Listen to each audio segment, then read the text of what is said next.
Listo. ¿Qué tal? Buenas tardes. Bienvenidos todos, colegas. Señoría, bienvenida. Es un honor y un placer contar con su presencia.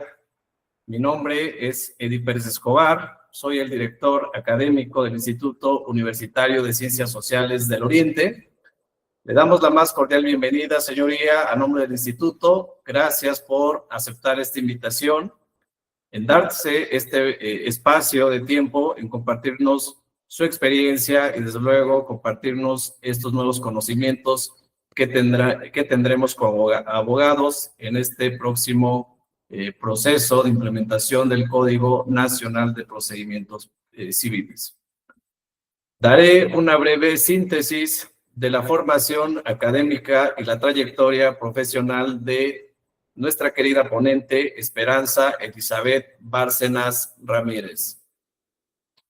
Ella es licenciada en Derecho por la Facultad de Derecho de la Universidad Autónoma de México, es especialista en juicios orales, es maestra en Derecho Procesal Civil, es doctorante en Derechos Humanos, todas estas especialidades en el Centro de Estudios Superiores en Ciencias Jurídicas y Criminológicas.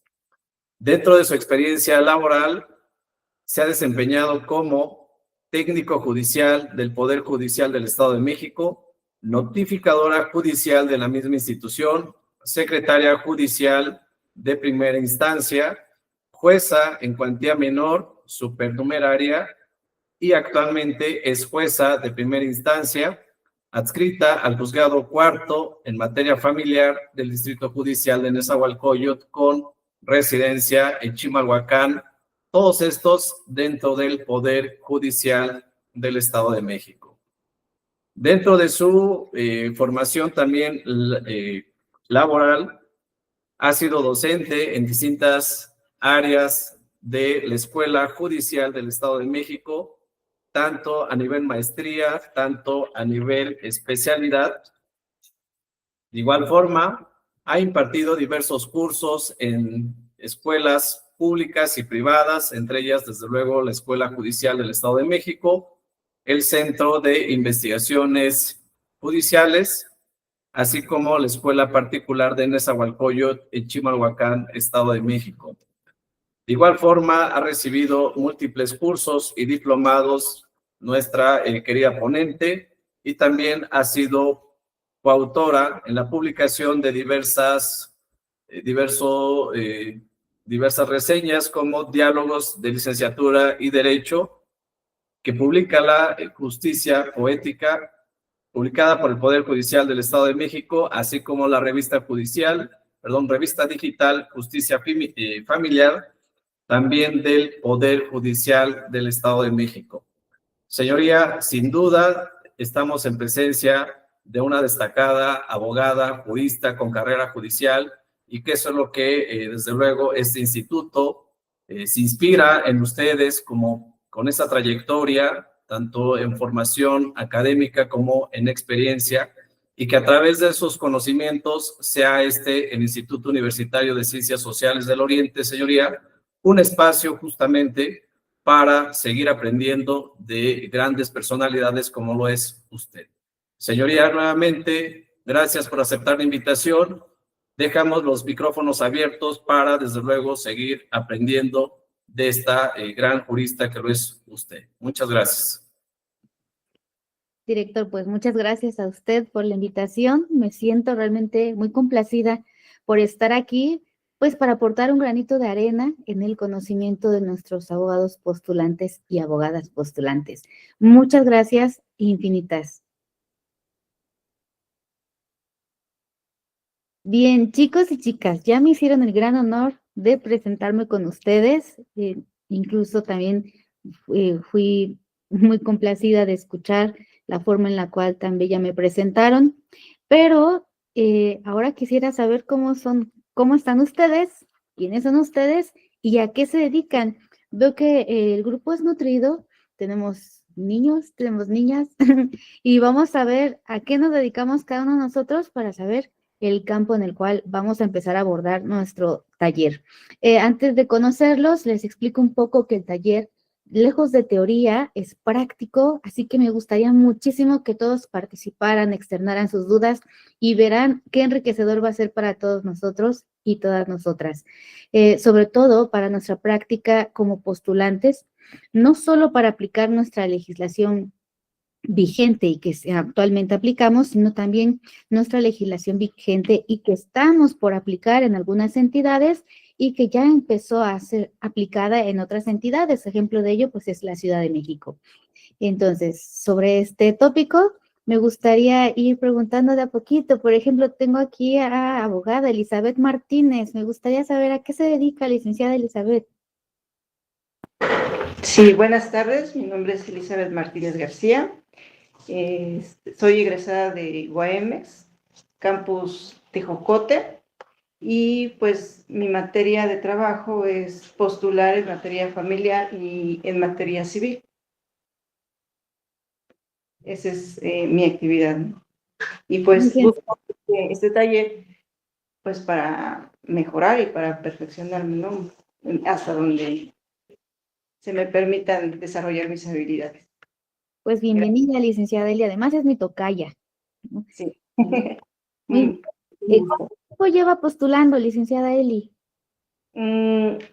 Llevo 3 años de manera consecutiva, pero ya yo soy egresada desde hace 15 años y me dediqué a varias, entre postular y la docencia. Me definí ya por postular. Es lo que me apasiona y me gusta. Digo, decir, es que es apasionante estar ahí. Y la adrenalina, ¿no? De repente en los procedimientos y que uno de repente iba a planear una cosa y por circunstancias procesales pues se van dando otras y hay que ingeniárselas y buscarle, ¿no? Siempre. Exactamente. Muy bien. Muchas gracias. Bienvenida nuevamente. Licenciado Gracias. José Manuel, adelante. ¿Qué tal? Buenas tardes a todos. Buenas tardes, señoría. Qué gusto saludarle nuevamente. Sí, yo soy abogado postulante también, ya desde hace varios años. Normalmente me desempeño en el ámbito familiar, en el ámbito civil, y últimamente he tratado de incursionar en el ámbito penal. He tenido la fortuna de ventilar un par de casos en donde usted ha dirigido los procedimientos, los ha resuelto, y pues con el gusto de saludarla, por eso repetía, perdón, por eso decía, repitiéndole saludos, señoría. Gracias. Bienvenido, licenciado. Muchas gracias. Bien, Rafael González, licenciado, adelante.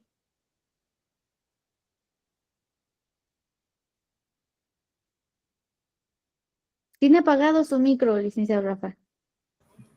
Ya, perdónenme. Hola, buena tarde a todos. Mi nombre es Rafael González Mata. Soy licenciado en Derecho por la Universidad Latinoamericana. Pues bueno, no tiene mucho que egresé. Egresé en el año 2000, bueno, ya lleva un rato, en el año 2018. Desde que egresé, tanto pues previo a egresar, estuve como meritorio en diversos juzgados del municipio de Nezahualcóyotl. Esto a efectos de que el plan de estudios de mi escuela pues tenía como proyecto que prestar un servicio voluntario en diversas áreas a efecto de que pues me empapara de las mismas y pues bueno, con esa misma idea pues en su momento decidiera cuál es el área en la que yo me iba a desenvolver. Para todo esto pues después del 2018 me dediqué a pues a estar postulando nada más, previo a la pandemia claramente, y de ahí en fuera pues bueno, como tal me dedico al área civil y familiar. Civil y familiar. Muy bien. Bienvenido, licenciado Rafa. Gracias. Licenciado José Luis Gutiérrez, adelante. Buenas tardes a todos, buenas tardes, su señoría.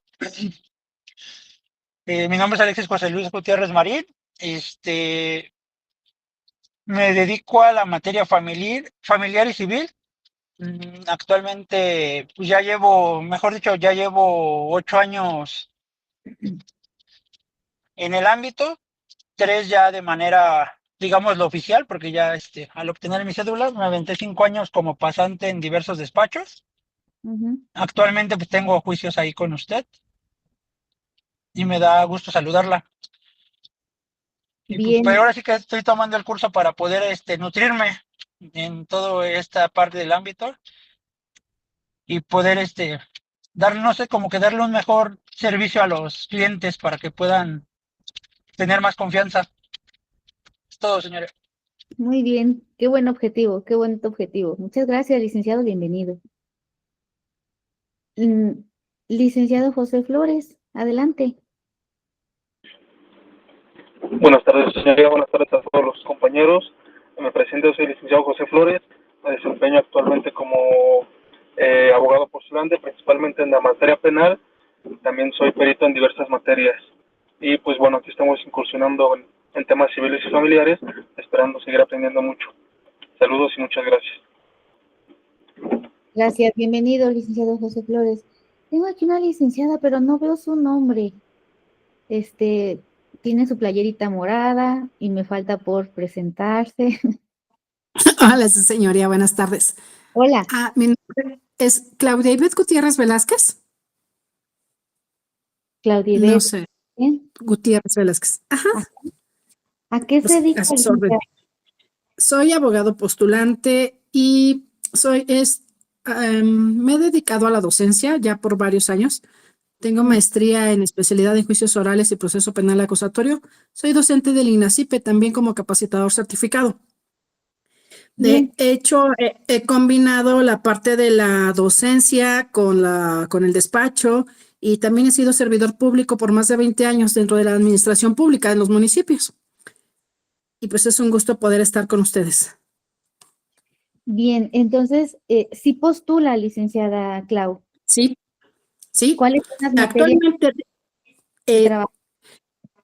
sí, yo he trabajado en la materia de desarrollo urbano por más de 15 años. Y de ahí yo me dedico a la materia civil, pero especialmente en la regularización de los inmuebles. Todo lo que tenga que ver con desarrollo urbano. Muy bien. Entonces, su materia más se especializa en bienes raíces, ¿verdad? Sí, así es, Muy su bien. señor. Mucho gusto, licenciada Claudia. Bienvenida. Gracias. Bien, ¿hay alguien que me haya faltado presentarse? Es que aquí tengo alguien que se llama Mónico Jiménez. Adelante, licenciado.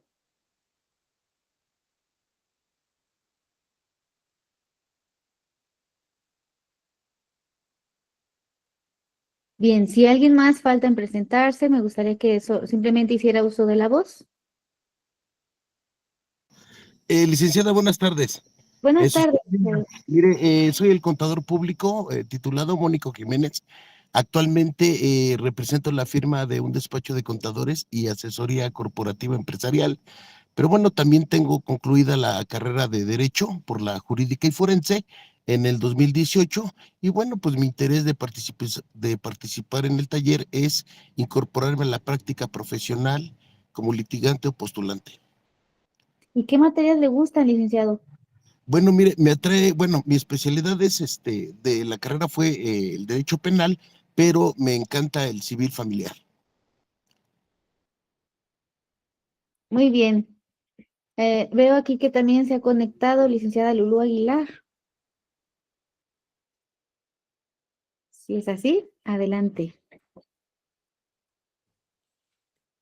Bueno, ¿sí me escuchan? Sí, licenciada, adelante. Buenas tardes. Perdón, ¿cuál es la pregunta? Buenas tardes, licenciada Lulú. ¿A qué se dedica? Soy abogada, licenciada en Derecho, ¿Qué señoría, postula? y me dedico al litigio, ¿Qué materias, licenciada Lulú? civil y familiar, principalmente. ¿Cuántos años tiene postulando? Uy, pues ya muchos años, más de, que serán como unos 25 años. Ok, ya tiene toda una carrera ahí. Sí, así es, Y, sí- señoría. y nunca se deja de aprender, ¿verdad, licenciada Lulú? Sí, así es, soy del municipio de Amecameca.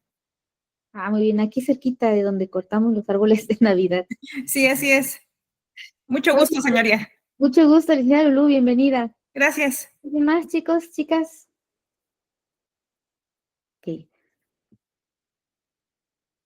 Bien, pues me da muchísimo gusto saber que tenemos aquí muchos abogados y abogadas que se dedican precisamente a postular. Eso significa que el taller nos va a ayudar muchísimo, ya verán que sí. Y quienes se quieren incursionar en este ámbito tan apasionante del litigio como es el licenciado Mónico, verá que lo vamos a enamorar, licenciado, y ya lo estaremos viendo también en los tribunales incursionando en estas materias tan fabulosas que es el derecho civil y derecho familiar. Bien, pues vamos a arrancar entonces con este taller, chicos. Insistía que procuraré no atender tanto la teoría que nosotros como abogados o profesionistas, pues ya sabemos muchas situaciones como es que es el derecho procesal y demás. Pero hay algunas cuestiones que manejamos cotidianamente y que las pronunciamos, y yo me quiero detener en algunos conceptos que manejamos generalmente y que cuando pregunto ¿a qué se referirá esto? Entonces es cuando empieza una tarea de reflexión y decimos, ups, lo utilizo, pero quizá el concepto que utilizo es errado o a lo mejor solo por la costumbre o porque me suena. Entonces, si me lo permiten, voy a compartir pantalla. Ustedes me dicen si se ve la misma y voy a compartir las diapositivas.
Bien, voy a compartir nuevamente y les voy a preguntar, por favor, si se ve solo la diapositiva. ¿Ahí la ven?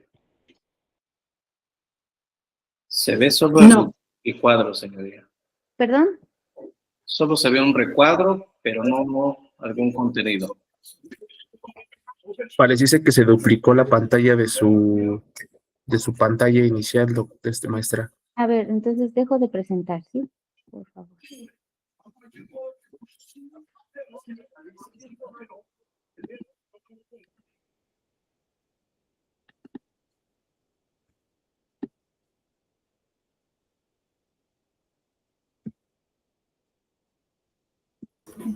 Se me sigue duplicando, me parece.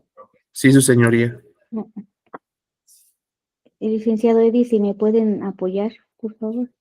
Sí, ¿quiere compartirme el archivo? A ver si de aquí lo puedo presentar. Ok, un segundito entonces.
Maestra, buenas tardes.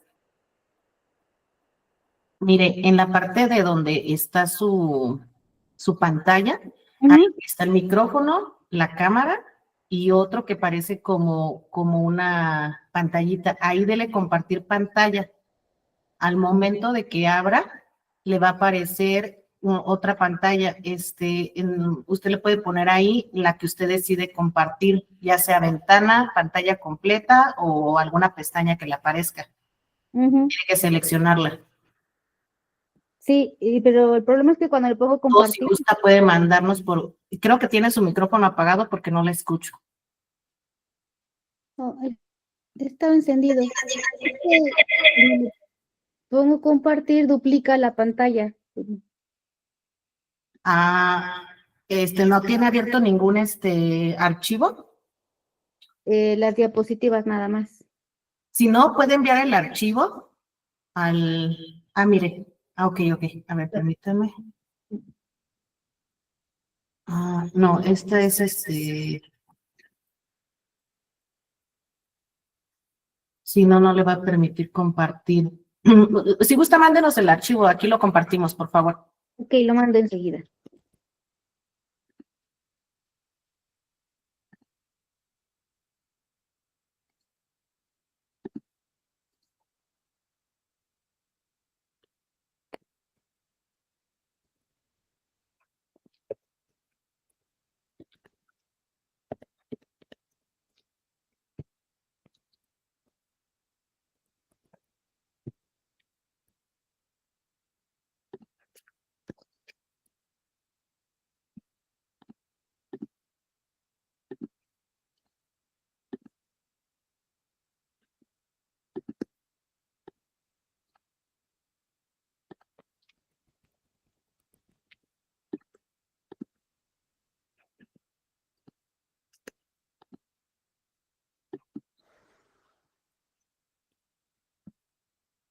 A ver, por favor, lo acabo de mandar.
Bueno, por ahí envié el archivo, pero miren, en lo que nos ayudan nuestros gestores técnicos a solucionar este conflicto, vamos a empezar a hablar para no desperdiciar nuestra oportunidad, nuestro tiempo.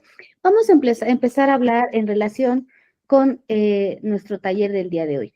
Bien, el día de hoy vamos a tener como 4 temas medulares: el juicio y el procedimiento, la oralidad y los juicios orales, las características de los juicios orales, conforme a nuestra ley adjetiva vigente y en un momento estableceré el porqué y las peculiaridades de estos juicios orales. Así que para empezar con el primer tema, me gustaría preguntarles, chicos, entre juicio y procedimiento, ¿alguien recuerda las características o qué diferencia a uno y a otro? Conste que no estoy hablando de proceso y procedimiento, sino de juicio y procedimiento. Acuérdense que aquí en el aula se vale equivocarnos, pero bueno, nunca vamos a estar equivocados, ¿sale? Pero se vale decirlo y no vamos a ser juzgados de ninguna manera. Adelante, siéntanse libres. Me gustaría participar. Perdón. Me gustaría participar, soy Elizabeth. Adelante, licenciada Eli. En el caso del procedimiento, hablamos de las etapas procesales y en el caso del juicio, pues hablamos de la contienda o del juicio en sí, de la figura. Ok, muy bien, licenciada Eli, gracias. Adelante, licenciado Rafael González. Apagado tiene su micrófono. Yo sintetizo la idea de la siguiente forma.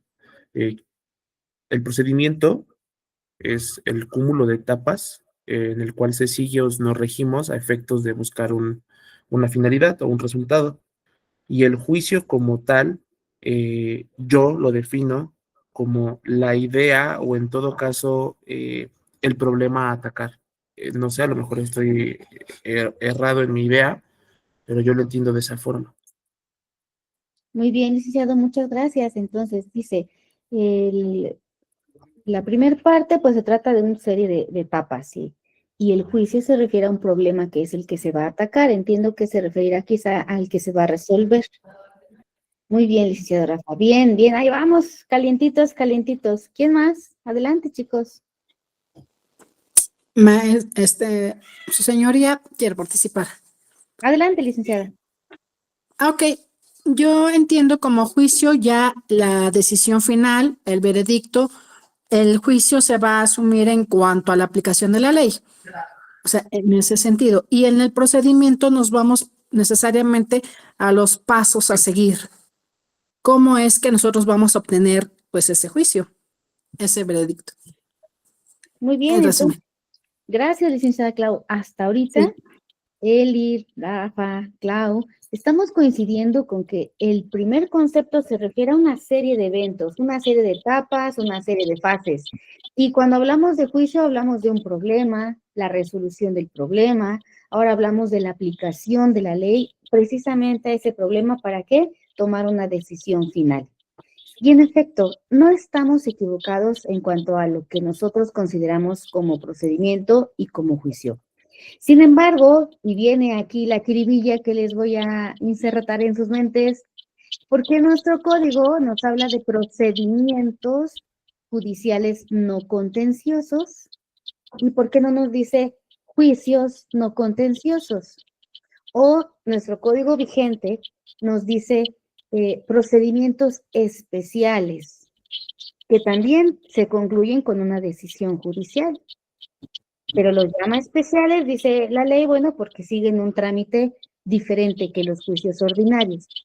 Y ahora, aquí nos dice la ley, son procedimientos, pero también nos dice, es el juicio ordinario civil. Entonces, ¿a qué se refiere? Si nosotros pensamos que el juicio es la decisión final, el problema a resolver, porque nuestro código nos dice juicios y no problemas, por ejemplo. O hablando de procedimientos, maneja el procedimiento no como etapas, sino como un proceso, como un juicio también. A ver, kiribillas insertadas en sus cerebros, digan ustedes. Licenciado José Luis, ¿quiere participar? Sí, porque los juicios es como que la manera de resolver todo el procedimiento que se viene evaluando, y en cuestión a los juicios ordinarios son a los que estaban establecidos con anterioridad.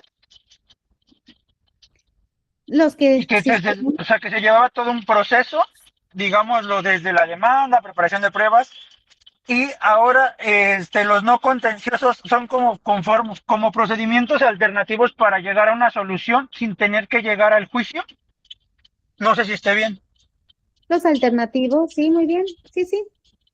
Aquí la pregunta medular es, ¿por qué lo maneja nuestra ley como procedimientos y como juicios?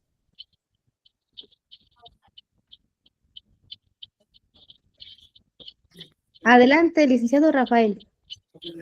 Bueno, como tal, los procedimientos no contenciosos y los guía como tal, porque, como decía en mi idea medular, son un cúmulo de etapas con las cuales se llega a la finalidad de una resolución. Obviamente los procedimientos no contenciosos pues no van a significar algún tipo de litigio, sino que se tratan de acreditar algún hecho o en su caso pueden ser medios preparatorios para un procedimiento, a efectos de que en su momento, pues dicha resolución, sentencia que se obtenga del procedimiento judicial no contencioso en el Estado o en la ciudad, una jurisdicción voluntaria, la misma sea ocupada o haga las veces de un juicio. Es lo que pues yo puedo exponer.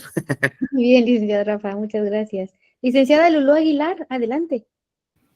Sí, gracias, señoría. En un juicio ya hay una contienda y hay dos posturas contrarias, ¿no? Donde se va a dilucidar a través de todo un procedimiento, pues quién tiene la razón. Y en un procedimiento no necesariamente hay una contienda, no hay una controversia. Simplemente es un procedimiento para que el juez, a través del procedimiento, pues se da fe de lo que se quiere, ¿no? En ese procedimiento. Ok, entonces ahora decimos, juicio implica litigio, ¿sí o no? Implica un litigio, de acuerdo con lo que me indican, y un procedimiento no. Y, por ejemplo, un procedimiento de violencia, manejado así por nuestra legislación. ¿Implicará litigio? Claro, un procedimiento de violencia implica un litigio. Entonces, yo se los voy a resumir de la manera más sencilla que puedan imaginar. ¿Quién hizo nuestro código adjetivo?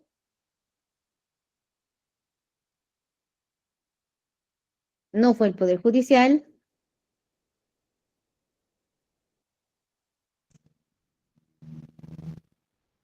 Poder Legislativo, ¿cierto?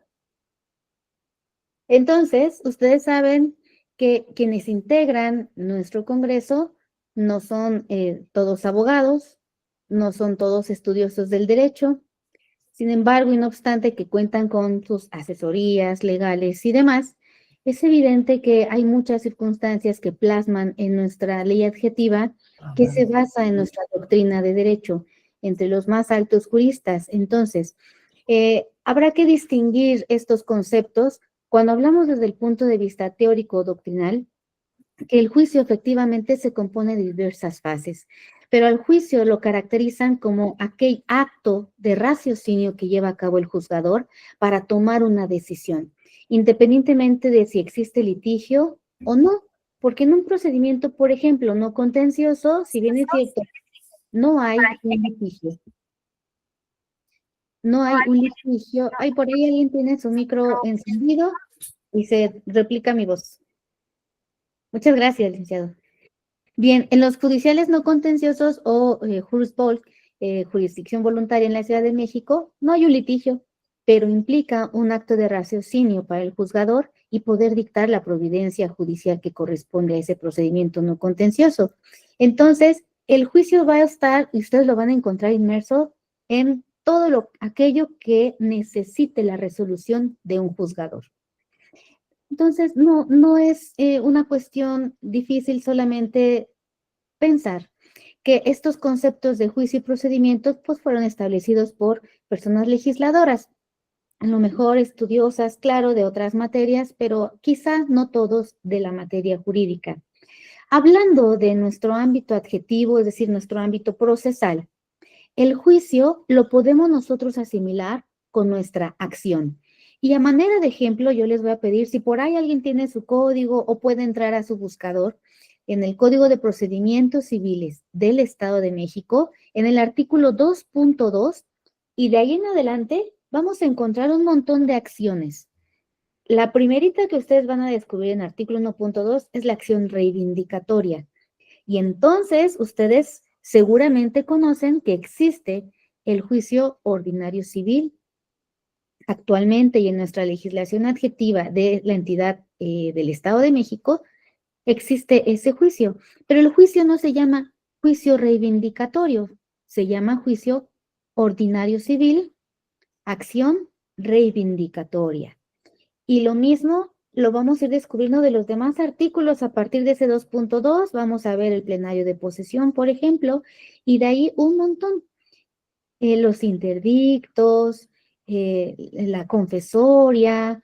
Estas acciones lo que van a hacer solamente es caracterizar nuestro juicio ordinario civil. ¿Y por qué se llama juicio? Porque la misma legislación establece el método que va a seguir el juzgador para resolver este asunto a través de su juicio. Es decir, una vez que valore todas las probanzas, hará la analogía, hará lo que ustedes hacen, ¿se acuerdan quizá cuando hicieron su tesis? Todo un proceso de investigación metodológico para llegar a una conclusión. Y por eso es que se llama juicio, porque todos van a concluir con esa acción de raciocinio que va a llevar a cabo el juzgador para poder dirimir esta controversia. Y el procedimiento, en efecto, tiene razón cuando dicen que el procedimiento se rige a través de diferentes etapas. Quizá entonces entraría o valdría la pena apuntar lo que corresponde al concepto de proceso. Y el proceso judicial, porque estamos en materia jurídica o de derecho, el proceso judicial lo que implica es que a través de diferentes fases, que es su procedimiento, se llegue a una sentencia. Y eso es lo que caracteriza al proceso, el hecho de dirimir una controversia y ser esta resuelta a través de la sentencia. Y entonces decimos, bueno, entonces juicio, proceso y procedimiento pueden ser sinónimos. Pues no, el juicio es como tal la actividad que hace el juzgador de manera utilizando su raciocinio para poder dirimir cualquier tipo de proceso que se ponga en sus manos. Y el procedimiento, como ustedes lo dijeron, son las fases, son las etapas que nos van a llevar al juicio, a la conclusión o bien al dictado de la sentencia. Nuestra ley adjetiva los utiliza como sinónimos de procesos a todos. Entonces, en algún momento simplemente va a denominar a ciertos asuntos como juicios y en otros como procedimientos, pero la utilización de estos conceptos en la ley adjetiva se hace únicamente para distinguir unos de otros. ¿Por qué? Y de manera así bien sencilla. Por ejemplo, cuando nuestros papás nos ponen como nombre Elizabeth, Rafael, Lulú, lo que hacen es distinguirnos. Y eso es lo que hacen los legisladores con los juicios y procedimientos que especificaron en nuestro código. Distinguen dependiendo de las características que cada uno posea. Y entonces aquí dirán, ya basta de hablar de conceptos porque ya me hice bolas. En nuestra ley adjetiva, entonces, lo que vamos a buscar es simplemente saber que todos son procesos. Todos son procesos porque van a concluir con la resolución de un juzgador o juzgadora, sean no contenciosos, sean especiales o sean controvertidos. Bien. Sí, me ayudan a pasar a la siguiente diapositiva, por favor.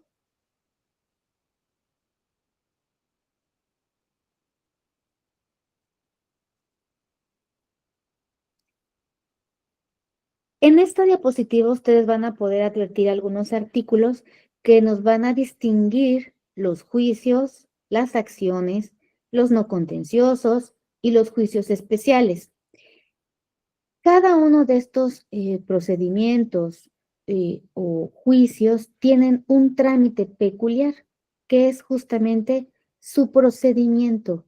Y por eso es que nuestra ley adjetiva se llama Código de Procedimientos, porque nos establece todas las reglas formales que un proceso judicial va a llevar a cabo. Ya llegamos a la conclusión que todo lo que tenemos en nuestro código son procesos que nos van a llevar a una resolución, indefectiblemente. Entonces, todos estos procesos tienen sus fases, sus etapas, y por eso nuestro código se llama de procedimientos, porque nos explica qué fases lleva cada uno de estos juicios. ¿Y por qué lo recalco tanto? Bueno, porque cuando nosotros hablamos de oralidad, entonces vamos a empezar a distinguir qué es lo que de manera oral vamos a poder llevar ante la vista del juzgador. Y si me ayudan a pasar a la siguiente diapositiva. Y bueno, ya dijimos oralidad, que es la palabra mágica de nuestro taller, y me gustaría preguntarles, chicos y chicas, ¿qué es la oralidad?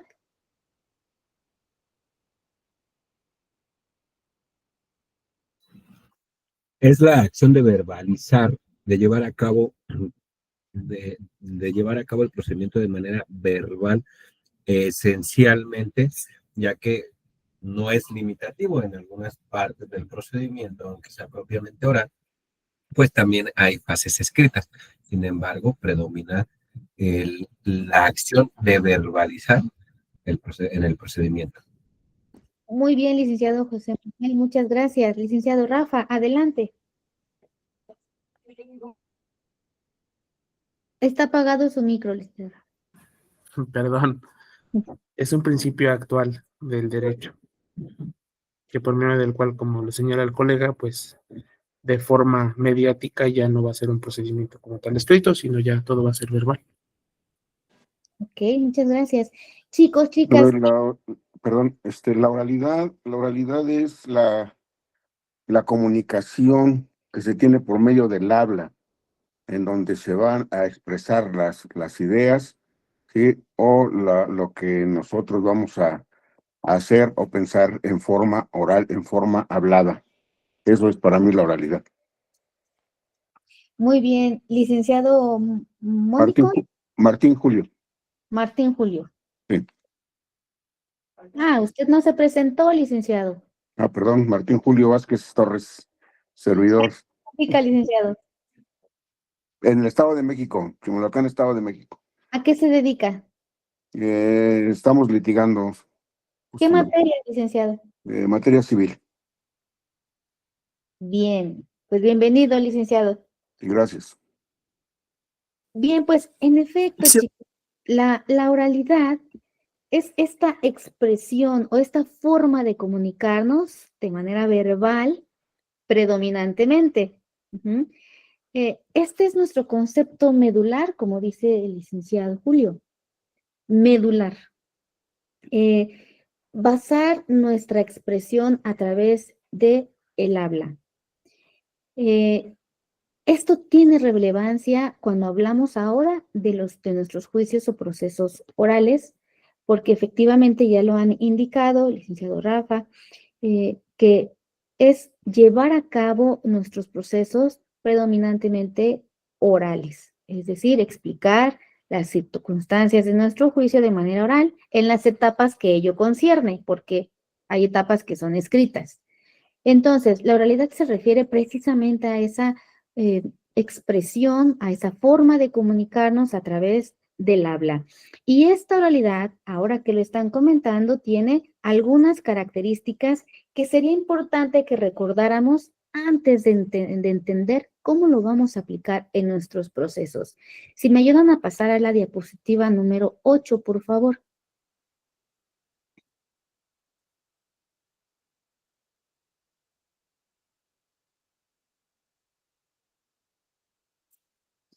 Bien, en cuanto a las cualidades de la oralidad, ahí se ve un poco chiquito, está en primer término, adivinen cuál, la más importante, que es la dicción.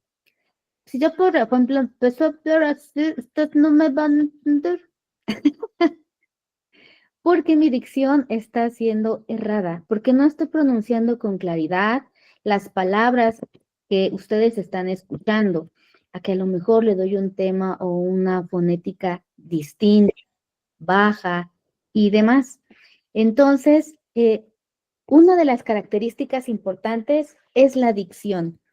Entonces, cuando nosotros estamos frente a alguna autoridad jurisdiccional, el hecho de hacer las peticiones de manera clara es una de las, digamos, los puntos que nos van a dar éxito para que nos puedan resolver favorablemente o no, pero mientras seamos claros en la petición, no va a haber error. Al no caber error, es probable que la petición sea entendida y les sea resuelta de manera clara, de igual forma. Otra característica es la fluidez. Se refiere a aquella posibilidad que tengamos para utilizar las palabras que nosotros elijamos de manera natural, continua o espontánea. Licenciado Eddie, adelante.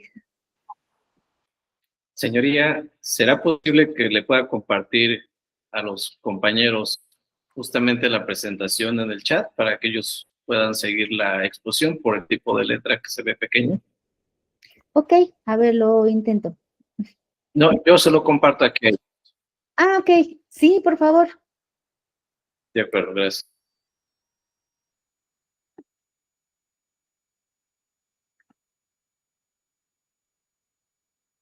Bueno, ya por ahí les van a compartir la diapositiva, muchas gracias. Entonces, bueno, hablábamos de la segunda característica. Ya vimos la primera, ¿cuál es? ¿Se acuerdan? Que empezaba con di y terminaba con ción. Dicción. Sí. La segunda que estamos viendo es la fluidez y tiene que ver con la rapidez, con la fluidez que nosotros digamos las palabras, con la espontaneidad, con la naturalidad. Y les voy a dar un ejemplo. Este tema de la fluidez y de la dicción tiene relevancia, por ejemplo, cuando hacemos nuestro interrogatorio a los testigos. Si nosotros hacemos una pregunta a nuestros testigos de manera no fluida o con poca dicción, es probable que el titular de ese órgano jurisdiccional diga que la pregunta no se califica de legal por no ser clara, o que quizá no haga el pronunciamiento, permita que hagan ustedes la pregunta, pero el testigo puede responder algo que a nosotros no nos podría beneficiar, porque no entendió la pregunta. Y si ustedes recuerdan en su práctica, en sus juicios o en sus audiencias, los testigos se ponen muy nerviosos cuando están en presencia del órgano jurisdiccional. Eso hace que contesten cosas que a lo mejor ellos no tenían ni siquiera planeado contestar. Tiene que ver precisamente con la forma y la fluidez en que hacemos esa pregunta. Entonces, aquí vemos una pequeña relevancia que puede inferir en el desahogo de nuestras audiencias, particularmente de nuestras pruebas. La siguiente cualidad de esta oralidad o de la forma en que nos vamos a expresar es el volumen, la intensidad que nosotros como hablantes le vamos a imprimir a nuestra voz cuando transmitamos un mensaje. Y tiene que ver, ahora les referiré, la parte de los alegatos orales. Cuando ustedes formulan sus alegatos, habrá situaciones que ustedes querrán que el juez tome más aún en consideración. Cuando eso sucede, nosotros podemos levantar aún más la voz y el juez sabrá que esa parte es importante. Si nosotros modulamos y bajamos la voz, hablando, por ejemplo, cuando ustedes quieren convenir a los representados, el utilizar un tono suave ayuda a que sus representados entiendan que esa parte implica sensibilidad. Cuando les hablamos, por ejemplo, de que tienen que pensar en sus hijos más que en ellos, cuando hay involucrados derechos de niños, niñas o adolescentes, bajar el tono cuando hablamos de las necesidades de sus hijos o de que ellos son su ejemplo, ayuda a que ellos puedan bajar también los niveles de su estrés. Cuando ellos están en un conflicto familiar, muchas veces sucede que estos conflictos explotan por situaciones de nuevas parejas, de celos, de engaños. Es normal que nuestros representados sientan en algún momento que haya agresión hacia ellos o hacia ellas. Si nosotros estamos conviniendo o buscando la forma de que se llegue al diálogo, una forma es bajar la voz. Cuando ellos están gritando porque es que tú no me cumpliste la vez que me dijiste o es que tú me engañaste, entonces, abogados, nos toca mediar, bajamos la voz para que ellos nos pongan atención, Luego entiendan los que también empiezan a hablarse fuertes. hay veces que también hay que subir el volumen, claro, licenciado.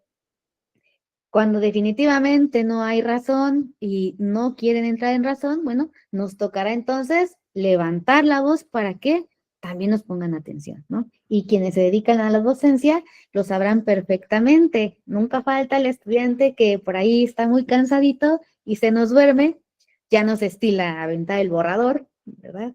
Menos si es a distancia, pues se puede. Lo que hacemos es levantar la voz para indicarles a alumnos, este tema es importante, o que se despierte nuestro alumno o alumna dormido o dormida, ¿no? Entonces, llevamos 3 características importantes, que es la dicción, la fluidez y empieza con vol y termina con lumen. El volumen. Volumen. Volumen. Y muy bien, muchas gracias. La siguiente característica es el ritmo. Como si ustedes compusieran cada que hablan una melodía, el ritmo se refiere a la armonía, a cómo vamos a ir acentuando nuestras palabras, nuestras frases, cómo vamos a ir combinando nuestras ideas, de tal manera que incluso hablando podamos respetar los signos de puntuación, particularmente, por ejemplo, las comas. ¿Cuántas veces hemos redactado sin la utilización de comas y decimos cosas que no queremos? O al menos eso es lo que leemos.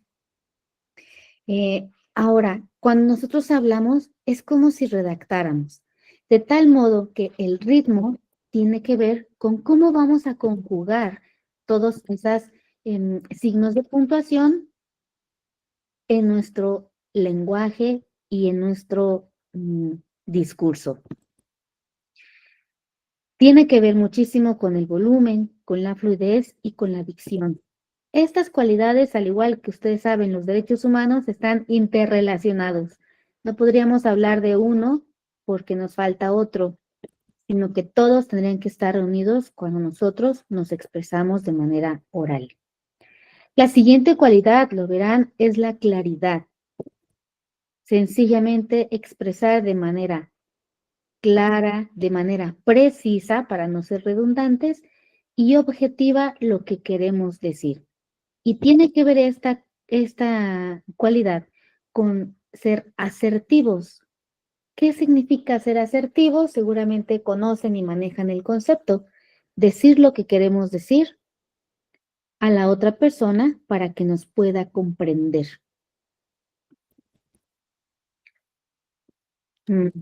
No sé si a ustedes les ha pasado cuando, imagínense que mamá les dijo, llega a las 9 de la noche, no te quiero después. Y ya empieza el regaño, ¿no? Entonces llegamos a las 12 de la noche y decimos, mamá, es que, híjoles, había mucho tráfico y entonces se atravesó un perro y entonces, pues, se voló la llanta.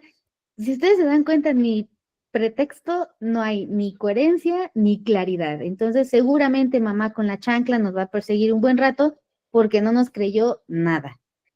Esta misma situación, trato de ocupar los ejemplos más simples, pero esta misma situación acontece muchísimo en las audiencias. Hablo de las audiencias donde nosotros tenemos que hablar y expresarnos.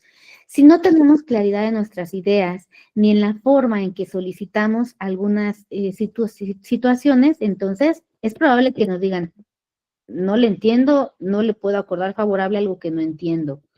Y un ejemplo se los voy a compartir en las audiencias, quizá. ¿Recuerdan ustedes que en materia de oralidad tenemos reglas bien específicas, por ejemplo, para objetar documentos y para tachar a los testigos? ¿Qué pasa si en primer término nosotros no tenemos clara la diferencia entre objeción u objetar y tachar testigos? Significa que ya no identificamos dos momentos medulares. Entonces, en una audiencia en particular, una persona abogada, para no decir hombre o mujer, una persona abogada, solicita antes de que declare un testigo la objeción de ese testigo.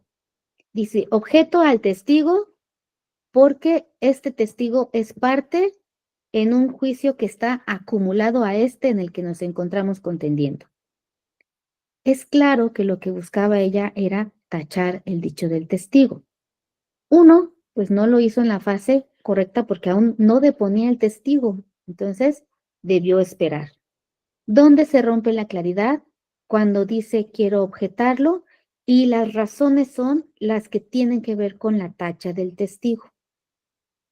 Entonces ahí el juzgador dijo no al lugar a la objeción porque la ley no prevé objetar un testigo, pero sobre todo porque aún no había depuesto ese testigo. Llega el momento en que ese testigo declara, terminan el desahogo de las pruebas, se concede el uso de la voz a la parte contraria. Esa era la oportunidad para hacer la tacha. No lo hace y entonces objeta nuevamente el testigo con los mismos argumentos de la tacha. Ese juzgador dijo no al lugar por la misma razón. ¿Qué le faltó entonces a la petición? Ser clara, porque pedía objeción, pero en realidad lo que quería era tacharlo y se le fue la oportunidad para hacerlo. Adelante, licenciado Rafa. Entonces entiendo que el momento indicado para tachar el testigo es una vez que haya terminado el desahogo de la probancia testimonial de, la contraparte. Ahí, acto seguido, me pronuncio al respecto de objetar como tal al testigo. El testigo no se puede objetar. Perdón, el dicho. Así es. Ok, gracias, señoría. Así es. Y no porque lo diga yo, sino acuérdense que todo tiene sustento. El hecho de tachar a los testigos, pues tiene sustento en nuestra ley adjetiva, que justamente todas esas peculiaridades, y de verdad, yo lo que les quiero compartir es todos esos errores que podemos advertir en que ocurren los abogados, que les generan agravios a sus representados. Eso es lo que quiero que ustedes puedan manejar en este taller para que sus audiencias sean más exitosas, sobre todo hacia los intereses de sus representados. Bien, ya lo manejaremos, ¿vale? Pero el momento para tachar es una vez que ha concluido el dicho del testigo. Nosotros sabremos si lo que él dijo perjudica, entonces tachamos, pero si lo que dijo consideramos que incluso es inservible para el fin pretendido, pues para qué se desgasta, ¿no? Aunque nunca está de más, cabe decirse. Bien, siguiente característica. Ya llevamos 5 características. A ver si se acuerdan. ¿Qué es? 1, dicción, fluidez, como el agua, el volumen, el ritmo y claridad. La siguiente es la coherencia y esta tiene relación con el ejemplo que les expuse. La coherencia es saber expresar de manera organizada nuestras ideas. ¿Recuerdan el ejemplo de esta persona abogada? Donde dijo objeto, pero sus argumentos son para tachar al testigo. No hay coherencia con lo que está solicitando, ¿no? Entonces, la coherencia implica expresar de manera organizada nuestras ideas. La siguiente es emotividad. ¿Qué significa la emotividad? Pues poder proyectar a través de nuestras palabras. Dice aquí la diapositiva, me encantó el concepto, la pasión o el calor. No de ustedes, chicos y chicas, sino de lo que ustedes quieren decir a través de su petición. Sensibilizar o persuadir a un auditorio. ¿Sensibilizamos nosotros al juez? Sí, es nuestra tarea, lo podemos hacer. Y créanme que muchas veces es más efectivo que nuestros escritos. Y es que la magia de la oralidad, se los comparto, es justamente que tenemos al juzgador frente a nosotros y a nuestros representados. Insisto, para convenir, podemos utilizar la emotividad. Y para incitar no al juzgador, sino su facultad discrecional, podemos utilizar la emotividad. Claro, no significa que nos pongamos a gritar y que nos pongamos a pelear con nuestro contrario delante del juez, sino que a él resaltemos las partes importantes que queremos que sean consideradas en la sentencia. Y un ejemplo, ustedes pensarán que los alegatos no sirven para nada. Yo creo lo contrario. Los alegatos, cuando son expuestos de manera oral, pueden ayudar a sensibilizar a la persona juzgadora. Porque no solamente el alegato, ustedes saben que no es solo hacer un resumen, es decirle, esta es mi acción y estos son los elementos que con estas pruebas acredité. Y es ahí donde nuestra emotividad puede tener frutos. Imagínense un procedimiento de violencia familiar. Esta es mi acción, juez. Los elementos de la acción es la existencia de un vínculo familiar. Está acreditado con tal y tal probanza. La siguiente es la existencia de conductas violentas. Y aquí podemos hacer uso de esta emotividad cuando le exponemos al juez porque creemos que nuestro representado ha sufrido violencia. Y hasta se los puedo decir, si ustedes bajan la voz, suavizan o incluso actúan un poquito, el juzgador va a poner más énfasis en el estudio y en la valoración de las pruebas para ver si lo que ustedes están emotivamente exponiendo es real.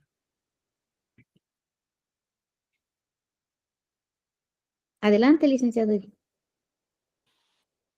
Gracias, señoría. O sea, con esta característica de la oralidad, ¿usted nos recomienda de alguna manera sensibilizar un poco a su señoría respecto a las circunstancias que están aconteciendo, particularmente quizás en temas de esta naturaleza, ¿no? De violencia familiar, en donde alguno de los dos progenitores está violentando a los menores, etcétera, y justamente orillar a la señoría a resaltar quizás o tratar de resaltar esa parte humana del señor juez, en donde perciba también esa impotencia por parte de algún padre, de alguna madre, respecto a esa violencia familiar.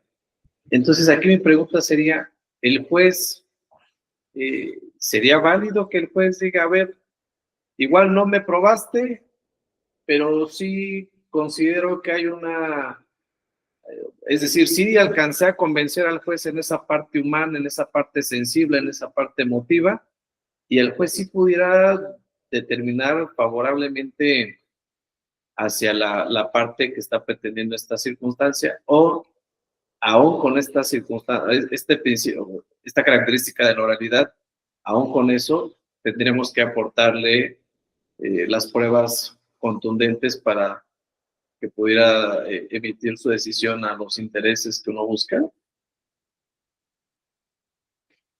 Bien, licenciada Di.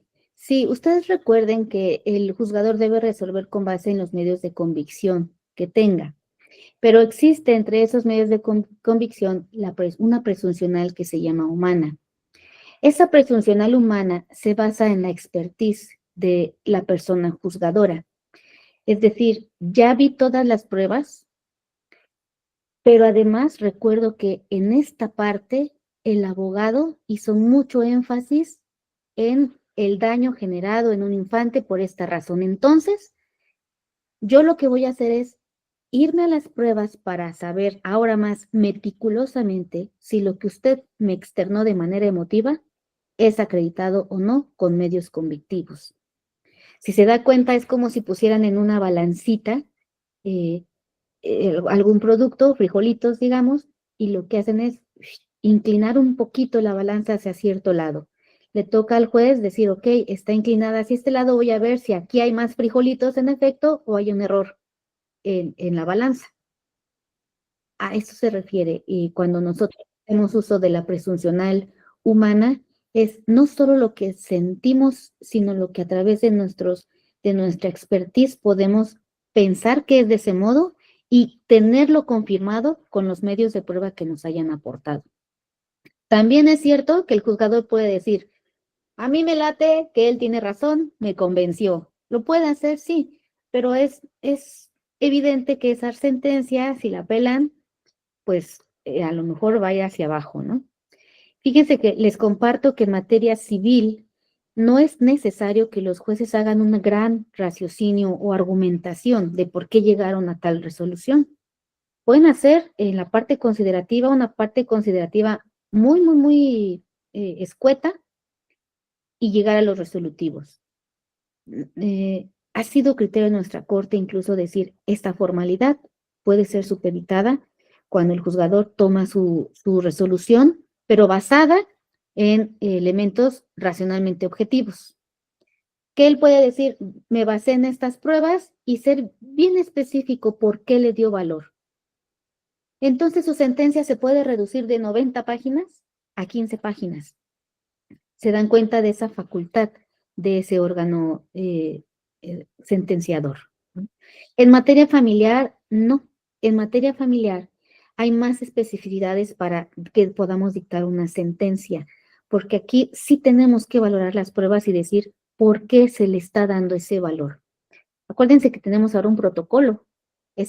Cada protocolo se aplica de manera distinta para juzgar con perspectiva de infancia, con perspectiva de género, con perspectiva de discapacidad.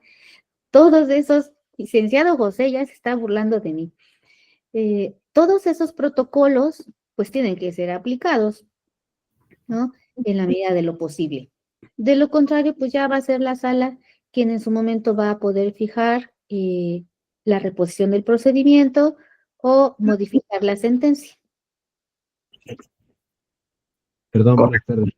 Fue un error el sticker que envié, le pido una disculpa a usted y a todos. No, yo sé que es así. Sí, correcto, señoría. Muchas gracias.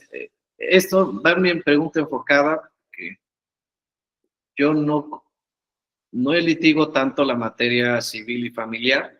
Sin embargo, al despacho se han llegado algunos temas de esta naturaleza, pero con la ayuda de grandes amigos especialistas en la materia, me estoy apoyando en ellos y estamos haciendo ahí equipo de trabajo.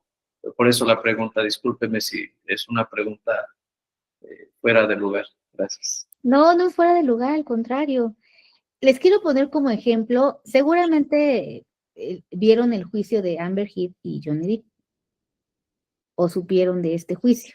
¿De cuál? De Johnny Depp y Amber Heard.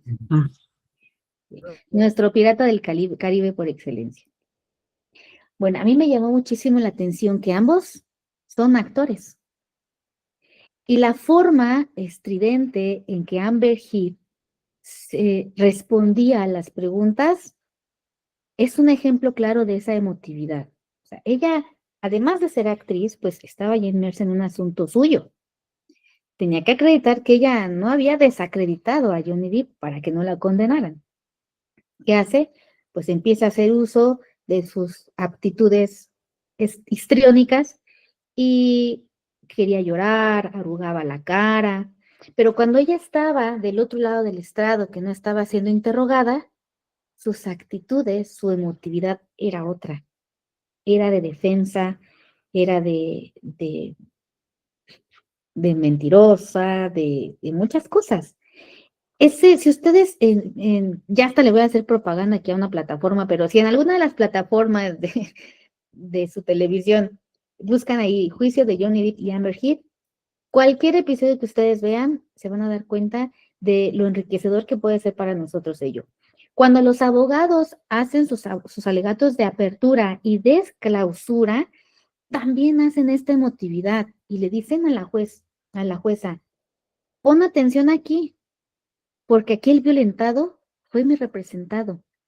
Y de manera histriónica también él, quien fue el que relató los alegatos de clausura, sensibiliza a la juzgadora. Ustedes vean la cara de la jueza cuando escucha los alegatos de este abogado y cuando escucha los alegatos de los abogados de Amber Heard. Se darán cuenta que la sensibilidad tiene mucho que ver en el sentido de la sentencia, porque van a voltear la cara del juez a buscar más pruebas que pueda apoyar lo que ustedes les están emotivamente resaltando de su asunto. Ya les expresé mis más profundos secretos juzgadísticos. Bien. La siguiente son los movimientos corporales y la gesticulación. Al igual que la coherencia que ya habíamos visto, lo que nuestro cuerpo dice deberá ser lo que nuestras palabras dicen. ya que de nada servirá decir que estamos muy tristes cuando en realidad tenemos una sonrisa de oreja a oreja, ¿no? Cuando estamos con nuestros representados, por ejemplo, el hablarles de la preocupación porque un proceso se encuentra en alguna etapa, que ustedes abogados digan, que ustedes abogados sepan que el proceso va en una etapa que no les está favoreciendo, cuando lo externan con su representado, habrá que ver cómo se lo decimos para saber si este representado va a captar lo que nosotros queremos. El juzgador, lo mismo. Si nosotros, a través de nuestros movimientos corporales, lo que hacemos son cuestiones ajenas a lo que estamos externando, no vamos a causar el impacto emotivo que buscamos. De hecho, me atrevo a decir que por ahí anda circulando un videíto en TikTok. La denominación más o menos era, ¿los jueces pueden realmente hablarle de este modo a un imputado? No lo tengo aquí, pero es una juez, es un contexto de una audiencia muy breve, donde una juez le está diciendo a un imputado, no me haga esas caras, no me haga esos gestos, lo estoy apercibiendo, ahorita es multa, a la siguiente lo voy a mandar a arrestar, de una forma enojadísima, ¿no? En materia penal hay muchas así, señoría. Sí, así es. Hay muchas colegas así. Sí, lamentablemente. Aquí lo que les quiero externar es que, lejos de que el video está fuera de contexto, porque supongo que algo sucedió antes para que la jueza dijera ya basta, o eso quisiera pensar. Algo debió haber pasado, pero lo que quiero resaltar de esto es la gesticulación del imputado. Lo que hizo fue producir un efecto negativo en la persona juzgadora, ¿no? Entonces, si él, por ejemplo, quería demostrar su inocencia, con esos gestos, la juzgadora lo que hace no es condenarlo, sino la aleja de esa empatía hacia la persona imputada. Por supuesto, sabemos que nosotros juzgamos de una manera objetiva. O sea, si me cae bien o me cae mal, eso no tiene relevancia en la sentencia. Pero estos movimientos corporales, las gesticulaciones del imputado, sí pueden generar una situación adversa a su procedimiento. De los abogados, cuando a lo mejor ellos, y de verdad hay muchos abogados, y creo que ustedes pueden ser un ejemplo de ello, que saben muchísimo de leyes, pero que a la hora de externarlo, se nos traba mucho la forma de hacerlo, entonces el juez o la jueza no nos entienden. Y nosotros sentimos impotencia y nos enojamos, y entonces nuestros movimientos corporales ya son de enojo, de indignación, de como cuando mamá nos regaña que nosotros hacemos, ¿qué? Pues qué, ya soy mayor y qué, ¿no?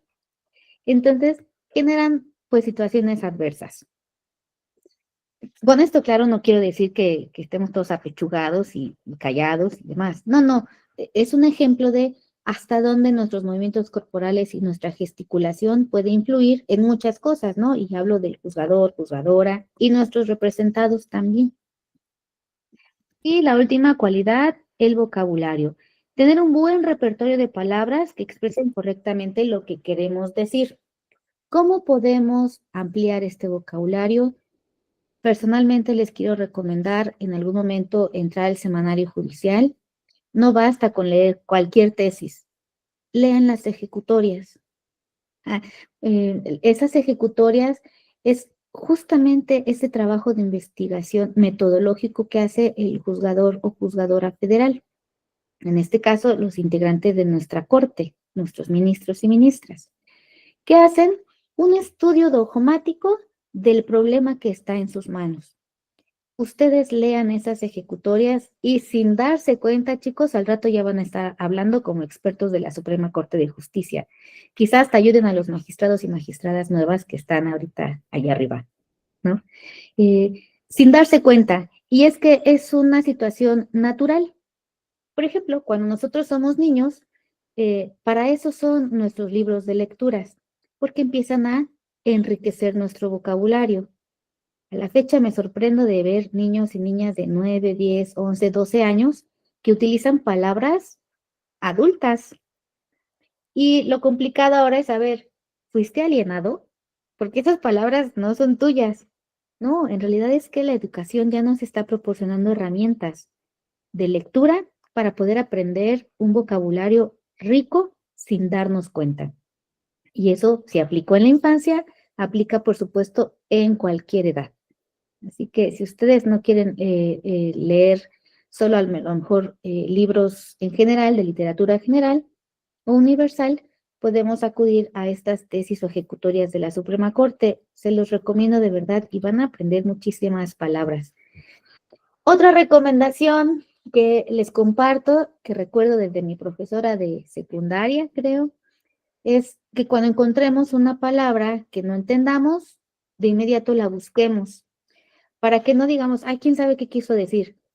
Generalmente, como ya somos adultos, el contexto hace que entendamos lo que significa esa palabra. Pero si buscamos en el diccionario su significado, nuestro cerebro lo absorbe como esponjita y se nos pueden quedar grabadas muchas palabras. Entonces, nuestro vocabulario puede ser ampliado y, insisto, de manera natural. Eso solo es para evitar a lo mejor utilizar las mismas palabras. Ejemplo, los queísmos, ¿no? Una vez iba yo caminando y es cierto que me topé con un perro y el perro que iba caminando a mi lado, pues como que no sabía para dónde iba. En estas frases yo utilicé 3 veces el qué, cuando se puede reemplazar por otras frases. Son vicios de nuestro vocabulario que mientras más rico sea, menos vamos a incurrir en estos. Así que si se dan cuenta, del vocabulario solo es como para darle un toque de distinción a nuestros diálogos, sean escritos o sean orales. 6 cualidades, chicos y chicas, que son muy importantes y ya se dieron cuenta hasta dónde pueden ser relevantes estos.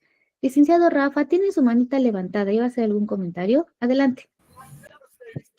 Sí, su señoría. Mire, comentaba hace un momento que en materia civil los jueces, a diferencia de la materia familiar, las sentencias pueden ser un poco más pequeñas. Yo tengo un caso en concreto. Recientemente me negaron un procedimiento de usurpación por una colindancia por un error del IFREM, que claramente, pues, dentro de mi responsabilidad profesional, yo sé que el error del IFREM que recae en un número es colindancia al norte con 10 metros con lote 14. Ante el IFREM aparecía al norte en 10 metros con lote 24.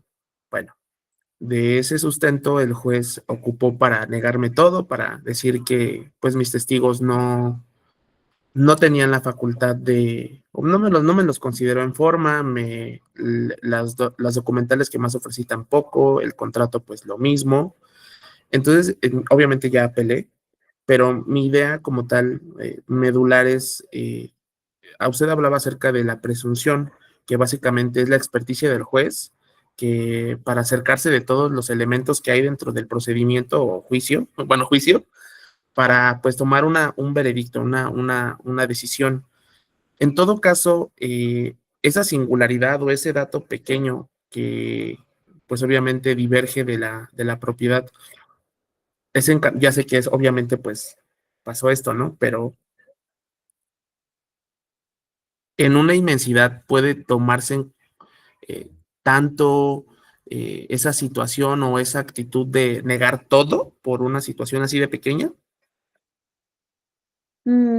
Los juicios de usucapión son muy peculiares porque acreditar varias características de esa posesión.